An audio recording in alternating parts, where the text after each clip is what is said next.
Yeah. Para sa pangarap, para sa pamilya. Road to Hungary. Step 1 pa lang, pero lalaban hanggang dulo. Nagsimula sa simpleng pangarap, umahon sa hirap kahit mabigat. Madaming papel ang kailangang ipasa, bawat requirements parang pagsubok pa. Pagod ang katawan, puyat ang kapalit. May kaba sa dibdib habang tahimik, pero bawat luha may dahilan. Pamilya ko ang aking sandigan. Minsan gusto ko nang sumuko, dahil ang hirap pala ng pagbabago. Pero kapag naiisip ko sila, lumalakas ulit ang aking diwa. Kahit malayo pa ang tagumpay, di ako bibitaw sa laban ng buhay. May Diyos nagagabay sa daan, pangarap ko'y di pababayaan. Road to Hungary, dala ang pangarap. Kahit mahirap, kakayanin lahat. Tiyaga at sakripisyo ang puhunan para sa pamilya at kinabukasan.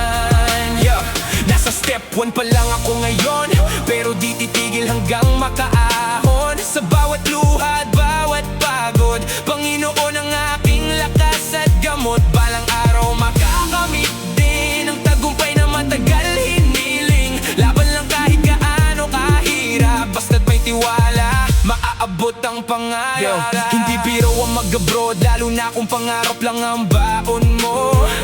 Maraming proseso, interview at papel, habang iniisip kung kakayanin ba lahat to.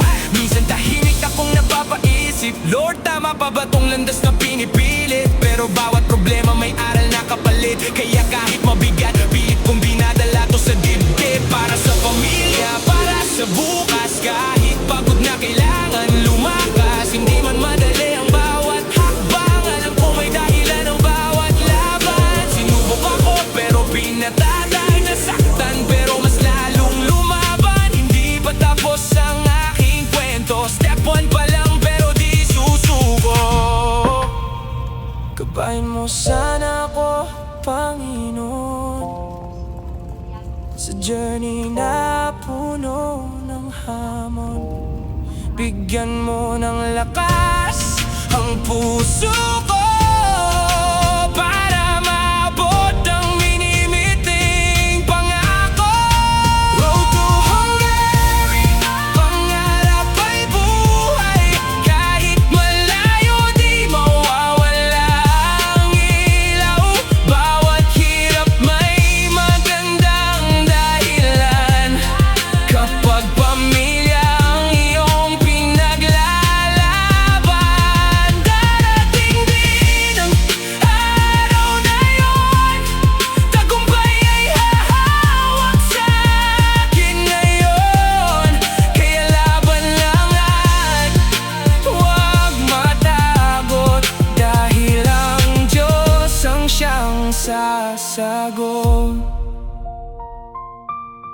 Para sa pamilya, para sa kinabukasan.